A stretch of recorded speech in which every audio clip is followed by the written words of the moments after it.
What is going on, guys? It's the Mad Dragon. So the Rugby Championship is now over and we have our victor. It is New Zealand. I think they'd already technically won last week. There was this whole trophy ceremony, which is what I did for the thumbnail, and then I've just seen now they've just done another trophy ceremony, so I'll add a photo of that up because maybe that's completely the wrong trophy ceremony. I was going to do basically a little bit of a breakdown in this video, just talking about my views on the Rugby Championship as a Northern Hemisphere sort of rugby watcher, what my thoughts on it were, how I thought the teams got on. But I couldn't not talk about that final game that we just watched. That South Africa-New Zealand game. I was going to be wearing the black top because New Zealand won overall, but I had to wear a bit of green. Because South Africa, what a great game that final game was. For any of you South African subscribers, and there are a few of you because you joined in from the Lion series that we did on the channel, wow, you must be feeling really good about that final game. Not only to win in the depths of it all going horribly wrong right at the end there, just toing and froing. There were drop goals, penalty kicks from everywhere. Andre Pollard also missed a couple of kicks as well, so it could have been more points. Geordie Barrett also missed a couple of kicks, so you know, it sort of evens out its own way. But wow, what a fantastic game. Both teams just looking to kill each other. Really, really happy for South Africa to have managed to have taken that win away. They were down at halftime. They were struggling in certain areas. They changed the game plan and came away with the win. But what an exciting final few minutes. Even if you were a New Zealand fan, I'm sure you probably enjoyed that final 5 minutes more than anything else you've seen in this championship. So what we're going to do today is just sort of run through the teams and what I sort of thought of the teams. I didn't get to see every game because over here in the UK, games are on at like 6 in the morning. So I didn't manage to catch every game. I caught up on all the highlights for the games that I did miss. I have managed to watch the last few games that have been on in the last couple of weeks anyway. So what we'll do is we'll go through the teams in the order they finished in the table and my sort of thoughts on the teams and how we think they got on. So starting off with Argentina. Now, Argentina won't be that happy with their sort of overall performance. Argentina there with 0 wins and 6 losses. They lost to South Africa twice at 32-12 and then at 29-10. Lost twice to New Zealand 39-0. That'll be a bit of a punishing one. And then 36-13 the second game. And then finally lost to Australia 27-8. And then in that game today, for anyone who saw it very early this morning, for us it was 32-17 to Australia. So Argentina won't be too happy with their overall tournament. There were quite a few players missing from that final game. I'm not caught up on all the ins and outs on why Argentina were down so many. I did hear during the game they mentioned that a couple of players had gone for a spa day somewhere across border in global pandemic time, so not sure if that's accounted for some. If we have any Argentinian subscribers, I'm sure you can drop it down in the comments why they were missing so many of their key players. But for them, they've had a hard year, to be fair. Argentina haven't been able to play at home, had to play away for the last 2 years. And it's really beginning to sink in now how much they are struggling. I did think when we went back to the summer internationals, they played Wales twice, and as a Wales supporter I was getting to watch those games, and I was actually a little disappointed that Wales didn't come away with wins in those games. It was 1 draw and 1 loss to Argentina, which from Argentina's standpoint, they got a draw and a win, you know, fantastic against Wales, another tier 1 nation, but Wales very much on a B team. Everyone off with the Lions. It was a skeleton bones crew that was trying to run that team. And they did have a red card in one game and they still managed to come away with that one. But I was disappointed in Wales not winning that game because I thought they could have taken both of those games, to be honest. I thought they could have done something with. But I didn't really consider it from the flip side that to Argentina, that means that they could have lost to a B team. And that probably was a precedent that I completely missed before going into this tournament, where, of course, now you get to see them play South Africa, Australia, New Zealand, all of which first-tier teams and bringing on their first teams as well. And it's 6 losses across the board, so they won't be super happy with their overall performance. In terms of positives and negatives, the negatives first for me, from this Argentina team, what we've really seen all year, the discipline is becoming a huge issue in that Argentina team. So many penalties given away, and a lot for just nothing reasons. Not rolling away, getting over the ball off your feet, just tackling people without the ball, tripping people up. We saw last week in this one, Lavanini got yellow carded as well in the game just happened. Yellow cards and penalties is just sinking them points. They're doing good stuff here and there. They're managing to get themselves the odd try. They're getting themselves the odd penalty. But then on top of that, they're compounding errors. They're receiving 9 points back on them just from giving penalties away. They're digging themselves their own grave, unfortunately. And discipline for me is going to be the main thing they're going to want to work out before moving on to games in the future. In terms of set pieces, normally the scrum is a big area for Argentina, and it's been a little bit 50-50 for me. They've had a couple of very dominant scrums where they needed to, especially on their own put-in, but they've really struggled against the head in terms of scrums. But the bigger issue for me for Argentina has been their lineouts. The amount of lineouts they're losing, they're just getting stolen, that aren't thrown straight on their own lineouts. I think in that final Australia-Argentina game, there was something like 3 or 4 lineouts not thrown straight. I mean, these are basic things you need to get right, especially when a lot of the Argentinian technique is involved with scrums, mauls, lineouts, things like this. You've got big lads. They aren't really the most versatile, I would say, at being able to spread it wide and using backs and using set plays. They like their set pieces and setting up the mauls and using the big boys to smash their way through. And as soon as you lose rucks and mauls and scrums, they sort of run out of options. And we did get to see it through this tournament a little bit in the games I've been able to catch with them. These Australia games we got to see, there's a lot of one-off runners just sort of kicking it to the other team because they sort of ran out of options, and if the lineouts break down for them, they are really struggling in those departments too. And the knock-on effect of this, as we have seen, is the stat here that they haven't scored a try in the first half of any of their games through this championship, which is, you know, a big thing in terms of World Rugby, especially at Tier 1 level. You want to score the tries, you want to be getting the big points in. It's all well and good getting a penalty here and there when the other teams are messing up, but as soon as you play teams like that New Zealand team, like this South African team, teams that try to keep on top of their discipline as much as possible, that's where you end up with your 39-0 losses. If you don't get any penalties, there's nothing you can do. If you can't build your own attack and you just wait for them to mess up, you're going to have a hard job. So Argentina's struggling this year, to be honest. I don't think they've done very well at all, given that, you know, a year ago they were beating the All Blacks, you know, and a top tier All Blacks team as well. I think Argentina will be quite disappointed about this. It'll be nice to see them get to play at home in the future and hopefully generate a bit of momentum, especially with that World Cup not too far away now. They'll be wanting to get on top of this game. They're still sitting there. They're still being able to play these big teams and looking a little bit comfortable and being able to defend a little bit. But you definitely want to get the points conceded down a little bit more for me. So I think Argentina will look to improve, and that's why they have finished in 4th place. On to 3rd place now, and not a name I was expecting to say for 3rd place, South Africa. South Africa coming in 3rd place. They ended up with 3 wins and 3 losses. Which was quite surprising, to be fair. They had good momentum going into this from the Lions tournament. We did a whole series on the Lions tournament. A lot of you are new subscribers because of that Lions tournament. It's so nice to see so many South African people dropping down in the comments, getting involved with the chat as well. It's really nice to see. I mean, it'll be interesting to get a bit of a viewpoint from you guys, so make sure you do drop down in the comments how you thought their championship went. 2 wins over Argentina, 32-12, and then the 29-10. I did see both of those games, and again, it was hard to gauge how well South Africa were doing in those games, mainly because Argentina were throwing it away so much. There were so many penalties. We had a couple of standout players. Lukanya Am is smashing it at the minute. He's doing so well. It was not a name I knew about. If you go back a year, I probably couldn't have told you a lot about Am.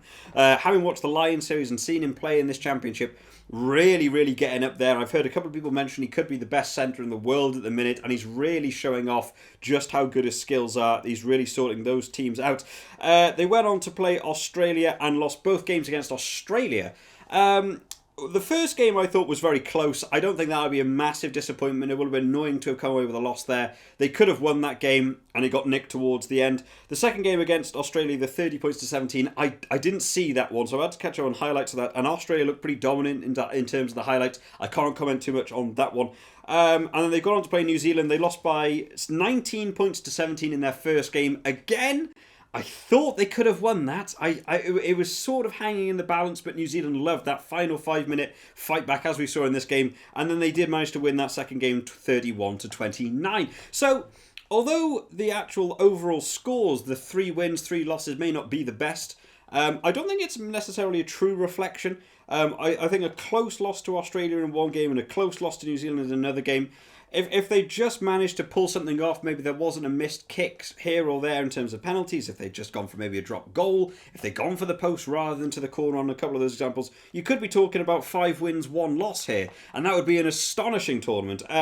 So I think they can take a few positives away from this. I don't think they'll be too disheartened with not winning this one. There's still a lot of positives to build on, especially with having won that Lions tournament earlier in the year. In terms of the positives and the negatives that I've taken away from the South Africa team, there's been a lot of talk about whether South Africa played boring. I don't really agree with the whole boring stance. They have a very set way of playing for me. and they pretty much invite you to take them on. They're very honest about how they're going to play. Khaleesi's getting up there before every game, saying, we're going to do the same thing as last week, and we're going to see how it goes. And it's up to you to actually match them and work out how to beat their attack. And I don't mind it necessarily. It's not necessarily the most exhibitionist rugby in the world. With all the sort of box kicks, every penalty will just go for the 3 points. We're not going to try anything super outrageous. We'll take the scrum. We're not going to remove the ball from the scrum. We're going to generate a penalty because it's our strongest area.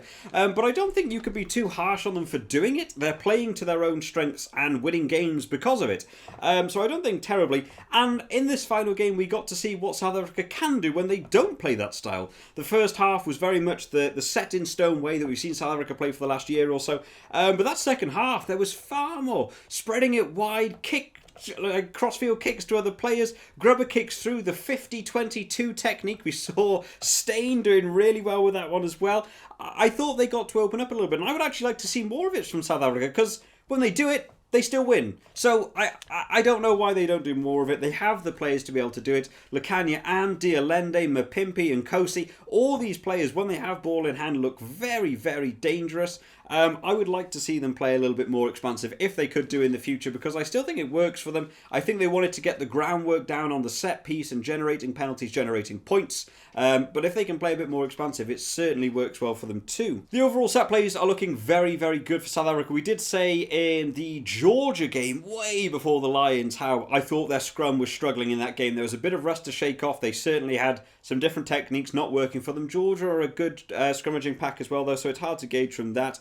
There was definitely a technique shift in this final game, taking off all their front row before the end of the first half. Big call, technical move.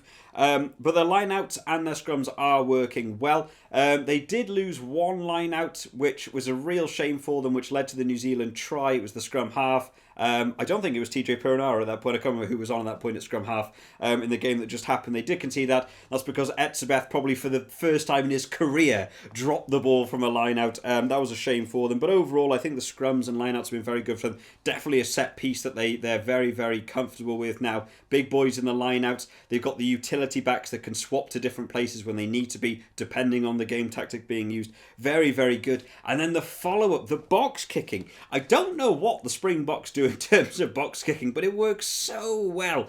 Watching Faf de Klerk do box kicks, it's something that we don't see teams do, is in the opponent's half doing box kicks, because if it gets received, they call the mark and it's game over and you've lost your own attack. But there's something about the South African kicking technique, kicking the ball so high but with great depth, and the chase pressure that other teams just seem to not be able to catch the ball. We've seen it through this tournament. People like Reece Hodge and Geordie Barrett, Bowden Barrett, big air catchers. These are people that we just give 100% catch rate to. They catch these balls. They're dropping them every single time because of the pressure applied from the box kick and the follow-up chase. And it's really nice to see they're working it well. I wonder if more teams will look to do this, especially teams that have good follow chases from kicks. I'm already thinking of teams like England. I'm thinking if you can get a good box kicker in there, you've definitely got people, your Johnny Mays and stuff on the wing, speedsters. I wonder if Wales would even look to do it. People like Rhys Zammit got the speed to chase down a box kick. I wonder if they could improve anything. I mean, anything's a bit of an improvement on a Gareth Davis box kick, in my opinion. But maybe they could look to do that. I wonder whether that will be a technique we'll see a bit more in the future. But South Africa, positives and negatives to take away, and that's why they ended up in third place. On to second place now, and we are going to be talking about Australia, who've had a much better tournament than I expected them to. We saw them play France in the summer internationals, and France not necessarily putting out the strongest team that they actually had the opportunity to, and those games were very, very close. And I was a little bit worried about Australia coming into this tournament, whether or not they'd be able to deal with the likes of South Africa and New Zealand. However, Australia coming away with 4 wins and 2 losses. Both of their losses to New Zealand, who went to win on the tournament anyway. So, I still think there's a bit of a gap between Australia and New Zealand. They're still not quite up to the capability to give that consistency against New Zealand. I'm not quite sure what the differences is. I probably need to do a bit of a breakdown on their game plan as to why that doesn't work out. However, 2 wins against South Africa, 28-26 and 30-17. Now, like we said in the South Africa games, first one was very close. I haven't seen the second one, so I can't talk too much about that. And then moving on towards the Argentina, 27 points to 8. and then a 32-17 is what we saw earlier in the day, and Australia are just looking good. There's been a lot of improvements from those France games, like I said. One of the big changes for me was putting in Quade Cooper rather than Lolosio, and I did say during the France games, I don't think Lolosio is doing brilliantly at fly half. I was disagreed with by a lot of the commentators who were saying he was doing amazing. He's not the all-round 10 you want to. Quade Cooper, although necessarily his kicking in the game we had today wasn't the best to posts, the overall gameplay from a 10, running play and kicking from hand was much, much better than we got to see from some of the fly halves. It was really nice to see. A lot of their players are really up and coming now. Australia are beginning to generate a bit of a team together now. I have written down a list of some of the players that have impressed me, not just through this tournament but also this year. So Taniela Tupou has come out of nowhere for me. Don't really know a lot about the guy, but he is a monster. Handling not the best. We won't get into that. Big boys tend to not have the best. It's sort of like Antonio in the France team. Not necessarily got the best handling, but the big power they bring to it. The scrummaging work is brilliant. We saw them breaking down that Argentina scrum. So many penalties coming from his side from getting to smash in there. Quade Cooper over Lolosio, as I said. Valentini. Again, another player I know a lot about, but absolutely working it now. Getting in those forwards that can also be running players, doing really well. Michael Hooper we talk about anyway. I'm talking more about new players. I'm going to butcher the next name, so apology to any Australian viewers, but I believe it's Faingar. Is the hooker. I'm going to mess up his name terribly. I'm terrible with names. But he's doing great work. Again, another running hooker. Something a little bit different from Australia that we don't really get to see. He's very comfortable with the ball in hand, but also got sort of a bit of a soft touch with hand. The offloads coming from him were very, very good. And finally, the name written down here, Kellaway, who I wrote down in brackets as the winger. And then afterwards, I just wrote for everything, because he is immense. He did say in the post-interview after the match that, you know, he got gifted a couple of tries, but he's just doing such good work. Can play fullback, can play wing. They even said afterwards that they're trying to now think about testing him at playing 13 as well, to get him into that centre channel. He's a young lad, he's scoring tries for fun. He's also hard to stop. He's a very, very strong lad. Tacklers do bounce off him an awful lot. Now, as someone who is a fan and a follower of the Wales rugby, I'm getting a little bit nervous now about this Australia team leading up to not just the autumn internationals that are going to be going on when that game's going to be happening, but also the World Cup. These two teams are going to be fighting out to get out of their group stages, and if Australia carry on the way they're heading now with a couple of these big names, I think Wales could struggle a little bit to deal with this Australia team. The set piece is also looking good. The scrummaging is getting a little bit better now, but the lineouts, especially against those Argentina teams, is working really, really well. In terms of the negatives for Australia, for me, the only thing I've written down here is penalties given away under pressure. Now, it's very hard when you play teams like New Zealand and South Africa. They just want to dominate you as much as possible, and that's how they get their wins. But it's certainly a bit of a crux for the Australian team, as soon as you get a bit of rumbling going, a couple of phases put together, a little bit of a breakaway, Australia are more than happy to just immediately give cynical penalties away. Can result in yellow cards. We saw Michael Hooper get a yellow card today. Compound penalties coming in, jumping across in lineouts and stuff, not rolling away, offside. As soon as you apply big pressure and try scoring opportunities, Australia just give penalties away. There's no two ways about it. And they're going to really need to sort that out before they get to the next World Cup, because teams that are exploiting penalties being given away, we've seen it now in the Six Nations with Wales. In fact, a couple of red cards coming in from high tackles. We saw Xander Fagerson get his red card. We saw Ireland have a red card. Wales are happy to play for the penalty if the other teams will give it away, and that will be something Australia will need to sort out. But overall, Australia, to me, have been the most improved team this year, have looked very good in this tournament, and have come away with some brilliant, brilliant wins, especially over South Africa, which I don't think a lot of people would have seen coming. A lot of people were sort of claiming that South Africa were just going to smash Australia, and I think it would have been a big eye-opener for a couple of those people. So I think Australia very happy with their tournament, and glad they've done so well, and that's why they ended up in second place. And finally, on to the winners, New Zealand. Sorry, this has been a bit of a longer video, guys. I feel like I've rambled on for ages about this. I love talking about rugby. I haven't done it for so long now. So, New Zealand with 5 wins and 1 loss. The 5 wins, both against Australia, that 57-22 and 38-21. 2 against Argentina, 39-0. Oh, it's brutal. And then 36-13 They did manage to beat that South Africa in that tight-knit battle, 29-17, and then lost in the game that just happened at 31-29 to South Africa. New Zealand will be very happy with this tournament. In fact, I think they'll be annoyed to have lost that final game. They were all over it in the first half, and they let it slip a little bit in that second half. They let South Africa take the lead. They thought they'd won it twice. I thought they'd won it twice. I was taking this shirt off. I was putting it back on. I didn't know what I was going to do for that video. The drop goal from Elton Yantes. What a great drop goal. Geordie Barrett will be very upset with not being able to win that game, considering how good his kicking was through this tournament, not just in that game alone. So New Zealand, I think, will be annoyed to have lost that last game. It shouldn't be taken as a too massive negative. They still get the championship. They still stand there with their trophy. They got the other trophy today. Yeah, I think they'll be a little bit disappointed. I think overall, though, New Zealand are looking very, very good. The squad is looking dominant pretty much everywhere. We did talk about the Super Rugby Aotearoa a little bit, especially last year when I named a couple of players that I was looking forward to see eventually get into this New Zealand team. People like Will Jordan I picked up on about 18 months ago, and I was saying he needs to be in this New Zealand team, and he's gone into this championship now. Maybe the top try scorer, I've no idea, I don't know the stats for that, but he's scored so many tries. And you think, well, he's brilliant. They've got George Bridge on the other wing. You're like, well, he's also brilliant. And then they're able to take them off and put Sevu Reece on. And then Rico Ioane, who can also play centre. And they've also got Geordie Barrett at fullback, who can play both wings. And Beauden Barrett, who can play fly half and also fullback. And Damien McKenzie, who plays fullback and both wings and fly half. There's just so much utility in this New Zealand team. The depth is building. It's going to be getting those consistency and wins. Now, New Zealand, a lot like Australia, actually giving away quite a few penalties when the pressure applied.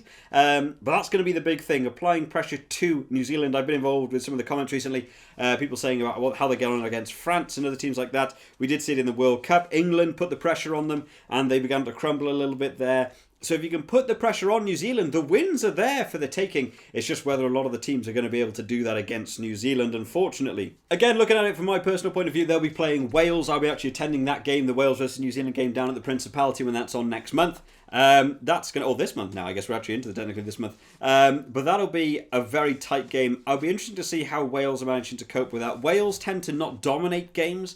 They tend to play and see as they come, and if they can get little breakaways, they can do. They tend to rely on their defence being quite solid. They allow on big counter-attacks and working. New Zealand are the team Wales struggle to beat the most. I would probably say they just can't seem to quite get it right. I don't remember the last time Wales beat New Zealand because they give too much advantage to New Zealand. That's how they play. And we have seen it in this tournament again. Argentina, not the team to dominate a game, unfortunately. That's why New Zealand took both of them. Australia like to dominate a game, but struggle when not in dominating mode. So New Zealand are able to swarm over them.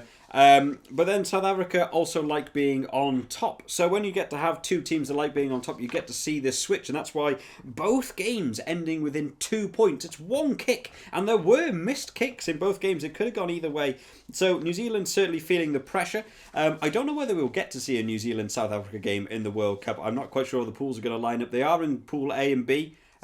So I think they can do, but one of them will need to finish first, one of them will need to finish second in their pool. So there's every chance they could meet in the World Cup, and that could be a fearsome, fearsome fight. But there we have it, guys. I'm sure I've probably missed a whole bunch of talking. This probably ended up being a really long video anyway. So whatever I have missed, make sure you drop it down in the comments. Make sure you drop down your thoughts on the championship. Who were you rooting for? Were you happy? Were you disappointed in how that team got on? What did you think of the overall? Do you think New Zealand deserved to win it in the end? How do you think of that final game? There's so many talking points. I'm really looking forward to see what people have to say. I've really enjoyed being able to catch the games that I have been able to watch, and hopefully when we get round to doing it all again next year, we will of course hopefully be able to watch it in a slightly better time rather than very early in the morning. That'd be nice.